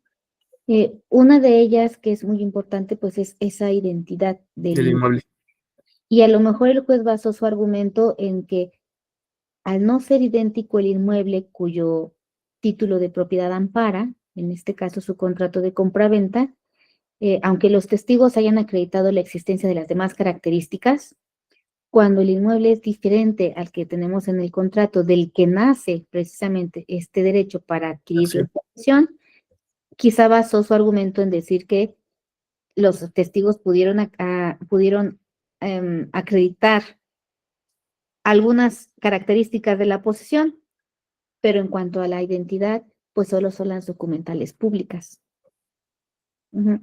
Pues bueno, yo exhibí pues infinidad de documentos de carácter público y bueno, esa es mi duda. Y haciendo seguimiento con lo que dijo el licenciado Eddie, en el caso de la materia familiar, de lo de violencia. Ay, perdón, lo voy a interrumpir tantito. Otro elemento que quisiera compartirles es que muchas veces, como tiene esta característica, no solo las sentencias civiles, sino cualquier otra, si hay un elemento, si por ejemplo una acción se necesita para acreditarse 3 elementos y ya vimos que uno no se acredita, nosotros empezamos por ese elemento que no se acredita. Entonces, como ya sabemos que ese elemento no se acredita, decimos, este no se acredita por tal. Por ende, ya no entro al estudio de los demás, porque aunque así sea, no va a salir la sentencia diferente. Entonces, quizá el juez hizo eso. Advirtió que no estaba acreditado la identidad del inmueble y dijo, como este no está acreditado, para mí es innecesario estudiar los demás elementos, porque aunque se acrediten, el primero no, entonces la acción es improcedente. Ok. Ahora sí que me decía de... Del licenciado Eddie. Bueno, en el tenor de que en un juicio de violencia familiar, ambas partes, digamos que equiparen en cuanto a sus pruebas, su dicho, que obviamente a lo mejor ambos son violentos, ahí sí estoy completamente al criterio del juez. ¿Qué cree? Que nunca ha pasado eso. ¿No? No. Nunca ha pasado que con las pruebas estén a la par, pero sí sucede mucho en los procedimientos de violencia familiar que acreditan que ambos son violentos. Entonces, ahí sí el actor acredita que el demandado es violento y el demandado dice sí, pero también él es violento y mi excepción es que él es violento y por eso yo soy así. Y entonces, como la finalidad de estos procedimientos, al menos en nuestros juzgados, es restablecer la paz social, pues lo que se hace es mandarlos a terapias para que ellos restablezcan esa paz social. Ok. Y que incluso me atrevo a comentar que de todas maneras, aunque solo salga condenado uno, los mandan a terapias a los dos. Ok. Porque lo que buscan es que esa psique de la familia sea restablecida. Entonces, decimos, generalmente si hay violencia hacia un lado, la otra parte ha sido lesionada, cuando ella ha sido víctima como tal. Entonces, la terapia es para el agresor, para que esas conductas disminuyan, y en la víctima, para poder sanar lo que en ella haya sido afectado. Licenciado Eddie, adelante. Muchas gracias. Sí, señora, gracias. En ese caso en particular, si en principio, ¿qué prueba pudiera ser la más idónea para decir si se logra acreditar que esa parte violenta la genera alguna de las dos partes? No sé, un estudio psicológico, como dice, una terapia, un tema inclusive de psiquiatría, una cosa así, ¿no?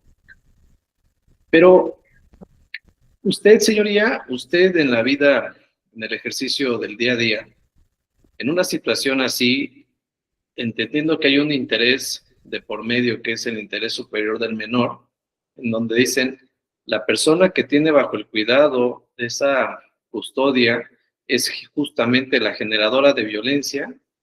¿Qué medida precautoria podremos o se podría determinar por el juzgador, justamente atendiendo ese interés superior del menor para evitar esa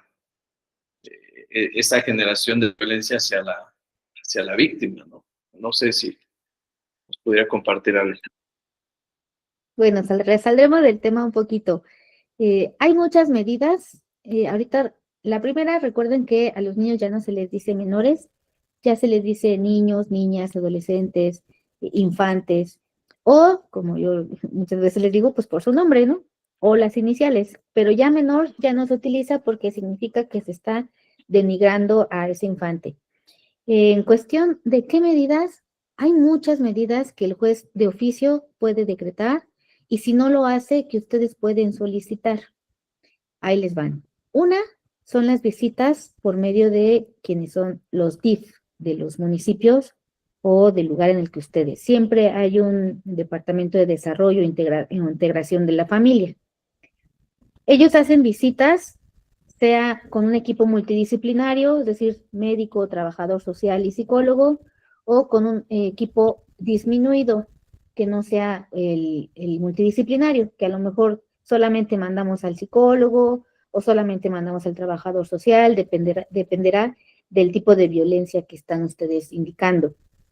Estas visitas nos ayudan porque casi se hacen de inmediato, nos envían un informe al órgano jurisdiccional y dependiendo de ese informe, DIF nos va a decir, encontré a la niña con piojitos, que no había desayunado, que estaba sucia, que no tienen agua, porque el trabajador social se encarga de verificar las condiciones de la vivienda y del lugar donde están viviendo. El psicólogo, cómo está esa familia. Y el médico, a ver, te hago un chequeo rápido para ver si tienes gripas, si tienes dolor en la pancita, si tienes infecciones. Si se dan cuenta, por eso se llama equipo multidisciplinario, porque se integra de muchas disciplinas que nos rinden un informe muy rápido y que a nosotros nos puede ayudar para tomar medidas.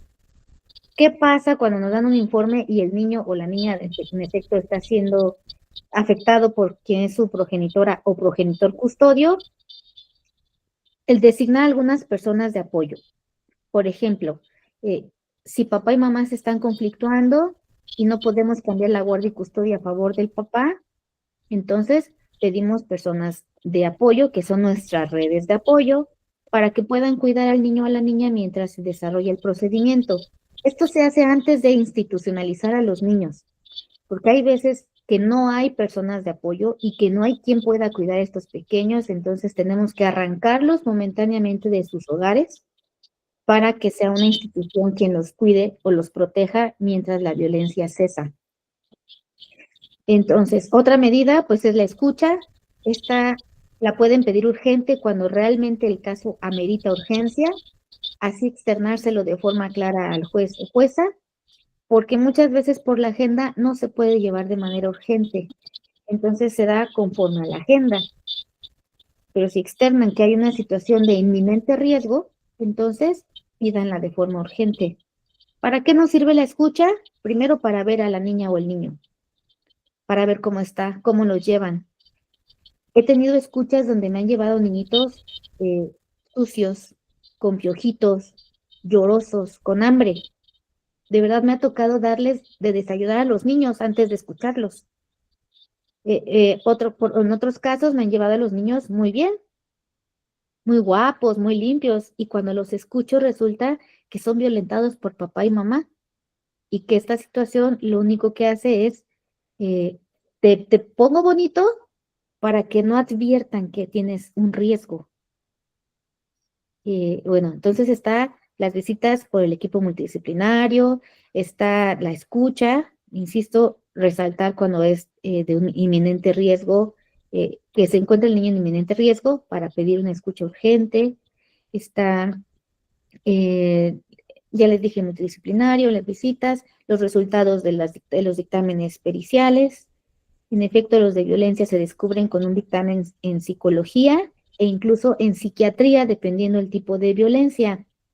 Así que les tocará a ustedes decirle al juez, no solo te pido la pericial en materia de psicología, también psiquiatría, porque a lo mejor ella tiene algún tipo de diagnóstico que perjudique el bienestar de la familia, que solo expertos determinar.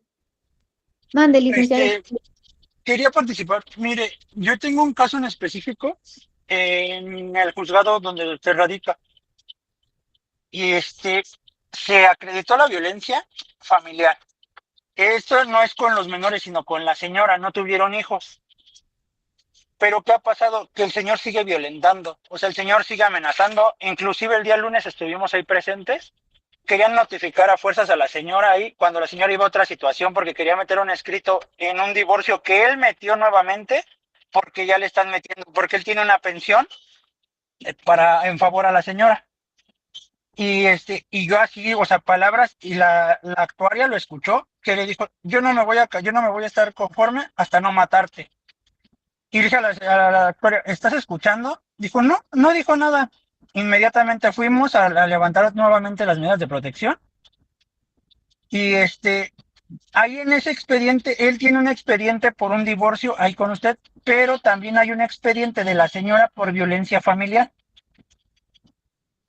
Ahorita yo lo solicité regresar el expediente y todo para solicitar las nuevas medidas porque lamentablemente las patrullas naranjas dicen que como ellos no tienen patrullas, la señora vive en el cerro, literalmente del otro lado de Piedras, y le dijeron, es que como no tenemos patrullas no podemos acudir.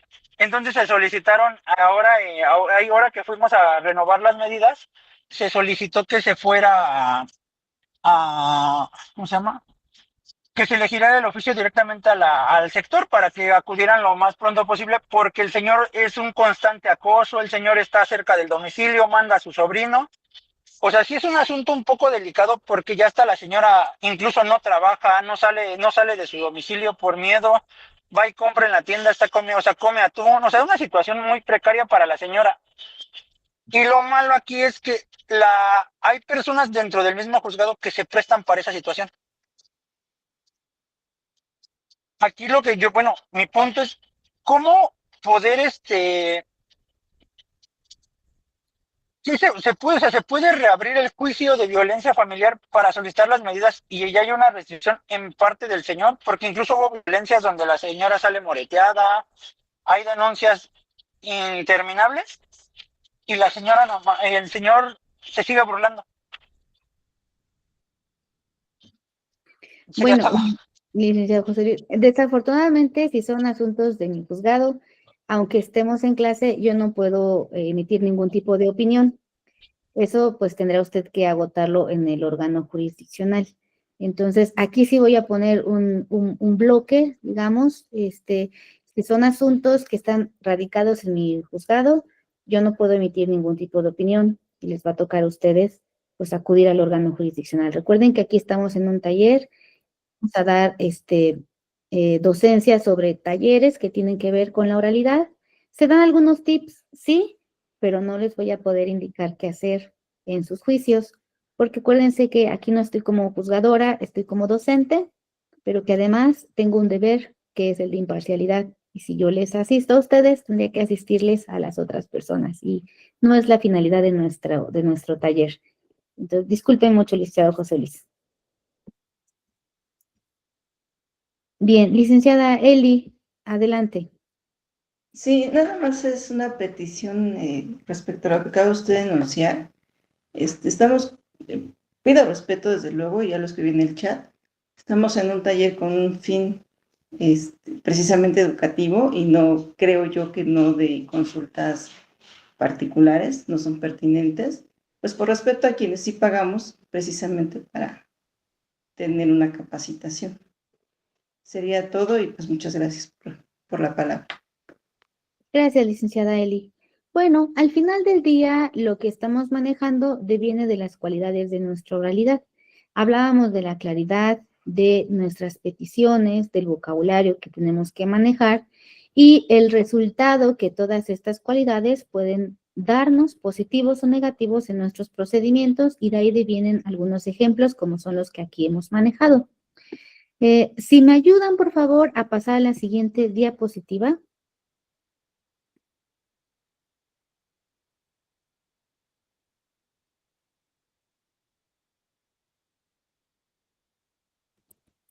Bien, ahora que ustedes conocen cuáles son las cualidades de la oralidad, es decir, qué es lo que va a regir nuestro diálogo en nuestras audiencias, me gustaría hablar un poquito de los juicios orales en nuestro Código del Estado de México. En primer término, y yo le llamo el gran juicio que tiene todas las reglas de la oralidad, que son las controversias sobre el estado civil de las personas y del derecho familiar. ¿Por qué le llamo el gran juicio? Porque tiene todas las reglas este juicio de oralidad. Está a partir del artículo 5.1 de nuestra ley adjetiva y establece un montón de principios que debe regir este tipo de controversias. Este tipo de controversias sí la divido porque la primera fase, ustedes recordarán que en todo proceso judicial existe una fase que es donde ustedes, los abogados, hacen su demanda, se hace la contestación de la demanda, se hace la reconvención en su caso, contestación de la reconvención. Esta primera fase se llama fase postulatoria. Y de ahí viene precisamente cuando ustedes dicen, soy abogado postulante. Pues postular significa dar nuestras posturas sobre algo, sobre nuestros hechos. Esta fase de un proceso judicial se llama postulatoria porque ahí narramos nuestras posturas. Ahí ofrecemos nuestras probanzas. Ahí le decimos al juez, mira, todo esto que te dije te lo acredito con esto.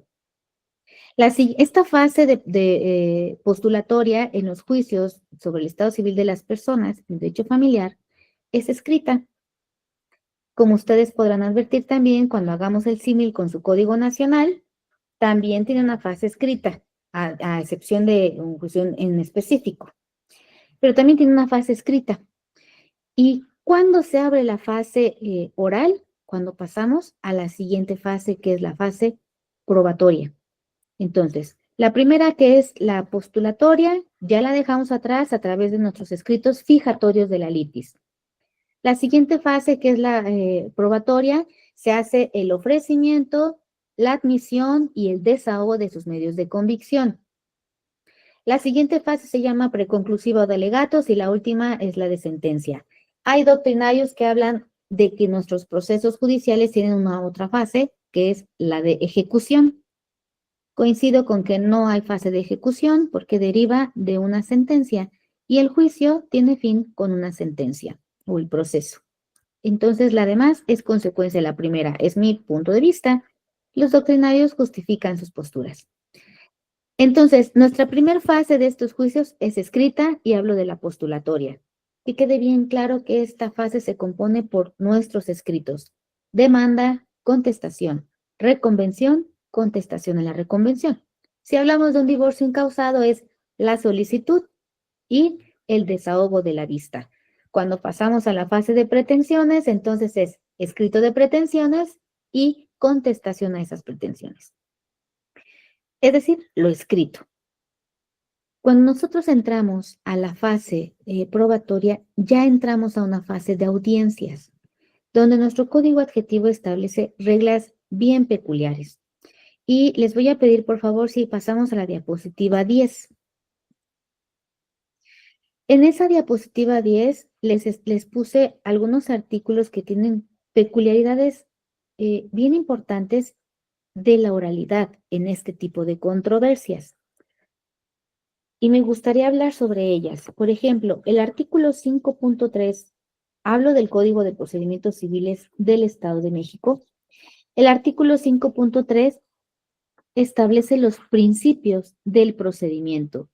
Y como empezábamos a hablar de la oralidad, alguien dijo por ahí, la oralidad es un principio del proceso.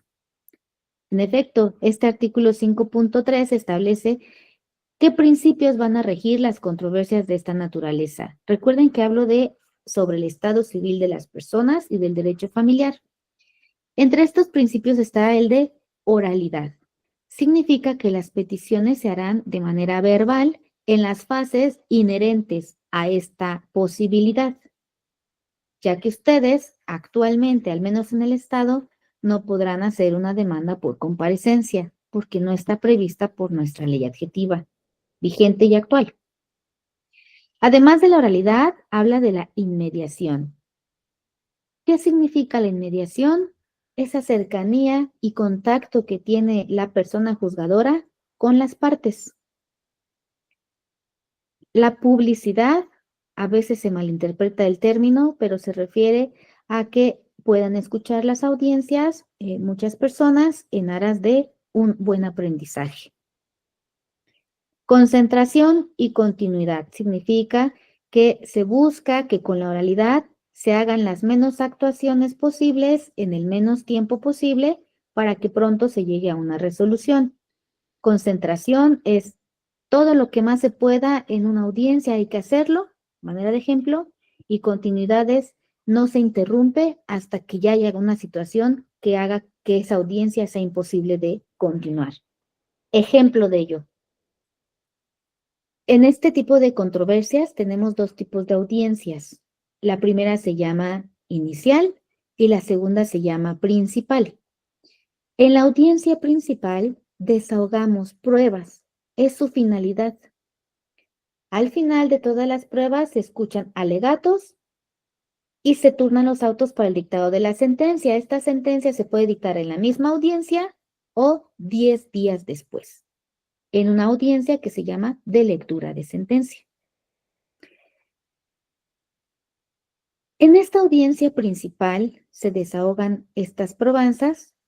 ¿Cuándo se tendría que suspender? Cuando haya pruebas que no estaban bien preparadas y que ahí no se puedan desahogar. Por ejemplo, las periciales.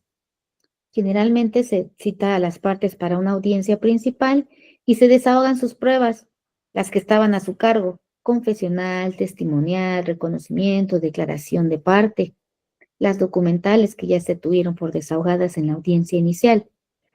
Pero si desde un principio se ordenaron periciales, es probable que hasta esa audiencia no se tengan los dictámenes completos, sea por causas imputables a cada perito, sea por causas imputables a cualquiera de las partes. Entonces, nuestro código adjetivo nos permite suspender, porque ya no podemos recibir más pruebas que no tenemos. Ante esa circunstancia, la continuidad se interrumpe para señalar una nueva audiencia en una fecha posterior. Una vez que se cuenten con las periciales, ya se podrán citar a los peritos, escuchar sus conclusiones, pedir las aclaraciones que estimen pertinentes, oír alegatos y dictar sentencia. Entonces la continuidad se interrumpe ahí. Eso no significa que no se respete ese principio, significa que hay una causa que justifica la suspensión, es decir, la falta de medios probatorios que aún están pendientes de recibirse. Estos principios que están contenidos en el artículo 5.3 también los encontraremos en nuestro Código Nacional. Ya cuando hagamos el símil se van ustedes a percatar de esta circunstancia. Así que estos son principios básicos y medulares de la oralidad. El artículo 5.9 de este mismo artículo habla sobre otra peculiaridad de la cual sí les quiero hablar un poquito. Son las peticiones orales. Les quiero compartir. Este artículo dice: salvo lo que dispone este título, las peticiones de las partes durante las audiencias se formularán oralmente. Y ando como pregonera haciendo el comercial a todos los abogados que entran a mis audiencias. Por ejemplo, cuando tenemos la audiencia inicial, se les pide a los abogados, se admite una confesional. Si no exhibieron el pliego de posiciones, ahí mismo se hace la prevención. Se te admite tu prueba, pero te prevengo para que exhibas el pliego de posiciones a más tardar antes de que se desahogue esta probanza. Si no lo haces, la declararé desierta. Entonces, llega el día de la audiencia principal y al momento del desahogo dan cuenta con un montón de promociones. Exhiben en una el pliego de posiciones, en otra promoción el interrogatorio a los testigos, en otra promoción objetan documentos, en otra promoción piden que se revisen medidas provisionales. Ya son 4 promociones escritas. ¿Qué pasaría si el oficial de partes no nos da cuenta con esas promociones? Quizá llegara el momento del desahogo de su confesional y les diga: no tengo exhibido el pliego, se declara desierta. Que no se hace, ¿no? Hay más oportunidad para que eso no suceda. Pero podría suceder que hay alguna promoción que ustedes ingresaron en oficialía antes de la audiencia y que al momento de la audiencia no la tengamos a la vista. De acuerdo con este artículo 5.9, que son las peticiones orales, ¿qué correspondería a ustedes como abogados y abogadas hacer en el acto de la audiencia? Si van a exhibir un pliego de posiciones, van a objetar documentos, van a exhibir un interrogatorio y van a pedir revisión de medidas. Elizabeth, adelante. ¿Anunciarlas en la audiencia? Exactamente. ¿Cuándo? En el momento procesal oportuno. Ejemplo de ello. Cuando a mí no se me da cuenta con los pliegos de posiciones, voy a recibir la confesional e indico: recibo en este momento la confesión, voy a desahogar la confesional a cargo de fulanito ofrecido por la parte actora. Hay una prevención, parte actora está en uso de la voz. ¿Para qué hago eso? Para que la parte actora me diga: en este acto exhibo el pliego de posiciones en desahogo de la prevención que se me hizo en audiencia inicial. ¿Hay imposibilidad de parte del juzgador? No. Tiene el deber de recibirla y acordar también de manera oral. En relación con la objeción, lo mismo. Una vez que las pruebas han sido admitidas, el juez o la jueza tendrían que decirles si tienen alguna petición, y es ahí donde ustedes dicen, levanto la mano en uso de la voz, objeto las documentales que ofrece la parte tal por esta razón y estas son mis pruebas. Con su fundamento, el juzgador tendrá que tenerla o no por objetadas. ¿Se dan cuenta que ya se ahorraron matar a un árbol porque ya no hicieron una promoción? ¿Se ahorraron formarse en la fila para oficialía de partes? Lo hicieron de manera rápida en la audiencia y ahí mismo se les acordó y ya nos esperaron 1000 años para recibir su acuerdo. Esas son algunas de las noblezas o bondades de la oralidad que muchas veces se nos olvida y todavía, y claro, es natural, tenemos la tradición o la costumbre de seguir promoviendo por escrito cuando podemos hacerlo en audiencia. La ventaja también es que a nuestras peticiones nos cae un proveído de inmediato y también oral. Muchas veces, y dependerá de lo complejo de su petición, que se suspenda o no un momentito esa audiencia, que se decrete un receso, porque el juez podrá imponerse, por ejemplo, de algunas actuaciones, revisar algunas situaciones en el electrónico, revisarse algunos informes recibidos para poder emitir un pronunciamiento. Generalmente se resuelven en esa misma audiencia. A eso se refiere este principio 5.9, que son las peticiones orales. ¿Alguien tiene alguna duda en relación con las peticiones orales? Que digan, yo no sé si esto lo puedo promover en audiencia.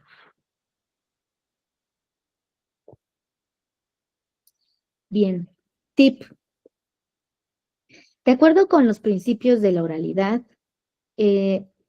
habrá que ver en qué juicios el órgano, la persona juzgadora está facultada para hacer tal o cual cosa. En este caso y en las controversias, les refiero que el juzgador tiene una fe pública durante toda la audiencia. ¿Qué significa? Si ustedes tienen alguna petición para notificar alguna circunstancia que se haya ordenado ante un domicilio particular, por ejemplo, una notificación que no se ha hecho, puede el juzgador hacerlo en la misma audiencia.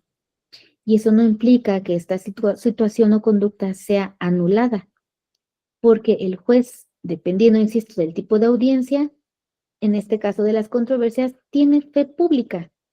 Por ende, puede llevar a cabo las notificaciones a las partes. Y así lo establece nuestra legislación adjetiva. Se le faculta al juzgador para que pueda hacerlo. ¿Cuándo se solicitará una nulidad? Cuando no cumpla las formalidades. Es decir, si queremos notificar, por ejemplo, un incidente de liquidación de pensión, ¿qué tenemos que hacer? Correr traslado con la demanda, con los documentos anexos, leer el proveído, incluso si se puede, darle la copia del proveído e indicarle el plazo que tiene para desahogar la vista, para señalar domicilio, para hoy recibir notificaciones. De manera general son las formalidades de este tipo de notificaciones. Entonces, mientras se cumplen esos requisitos, no podrá ser anulada esa actuación. Sí puede ser anulada si, por ejemplo, la notificación la hace el auxiliar en la audiencia grabada, ¿no? En la audiencia grabada y que le diga al juez, a ver, ahorita lo notifica mi auxiliar. Entonces, podría ser una nulidad porque no la está haciendo quien tiene fe pública. ¿De acuerdo? Licenciado Rafa, adelante. Entonces entiendo, señoría, que ahí nosotros podemos peticionar al juez estrictamente que él sea el que lleve a cabo la notificación, no el auxiliar. Nunca he visto que que él haga el auxiliar en las audiencias grabadas. Ok. Pero en el caso de ser así, sí lo podemos peticionar. Claro, claro. Ok, muchísimas gracias, señoría. Incluso pueden pedir eso, su señoría, hago de su conocimiento que fue admitido un incidente, se ordenó la notificación en domicilio particular, al estar presente el demandado, pido en uso de sus facultades y fe pública, notifique al demandado. de forma respetuosa y el juez podrá hacerlo si es que dentro de sus atribuciones está, porque les repito, hay audiencias específicas. Muchísimas gracias, señoría. Hay algunas donde es el secretario quien conserva esa fe pública y hay algunas donde el juez tiene la fe pública durante toda su audiencia.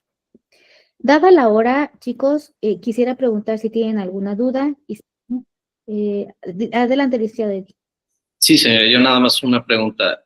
Entonces, estas peticiones que se pueden realizar de manera verbal es solamente respecto a temas de notificación o de algunas circunstancias de ese tipo, no para efecto, por ejemplo, de precisar algún tema de algún error formal en la petición que se hizo por escrito, en la demanda inicial, solamente peticiones, no subsanar temas de errores, de decir, oye, se ofreció como testigo al señor Juan Pérez Sánchez, pero es Juan Pérez Ramírez. No Sí, podremos... Sí, claro. Claro, todo lo que tenga que ver con su proceso y que ustedes ya estén en la etapa de audiencia, ahí pueden pedirlo. Solo si en la fase correspondiente, por ejemplo, antes del inicio de la audiencia, si ustedes quieren subsanar un error por parte del órgano jurisdiccional que incidirá en el desarrollo de su audiencia, hay que pedirlo antes. Alzamos la manita y decimos, señoría, quiero hacer esta petición antes de desahogar las pruebas, por ejemplo. O concluida la fase, el juez les da a ustedes el uso de la voz y si no, levantar la mano antes de que el juez diga por precluido los derechos, ¿no? Porque si no, ya no podríamos hacer la solicitud. Casi siempre el respeto, el orden y el decoro se conserva cuando hacemos la petición levantando la mano. Levantamos la mano y el juez nos dará el uso de la voz. Si nosotros tenemos la mano levantada, el juez no nos hace caso, precluye derechos, pues es evidente que está grabado y que ustedes con la manita levantada lo hicieron en su oportunidad y por ende esa preclusión sí puede ser anulada. Un montón de cosas. Pero cualquier petición que tenga que ver con su asunto, en la audiencia se puede solicitar. Sí, claro. Gracias, señoría.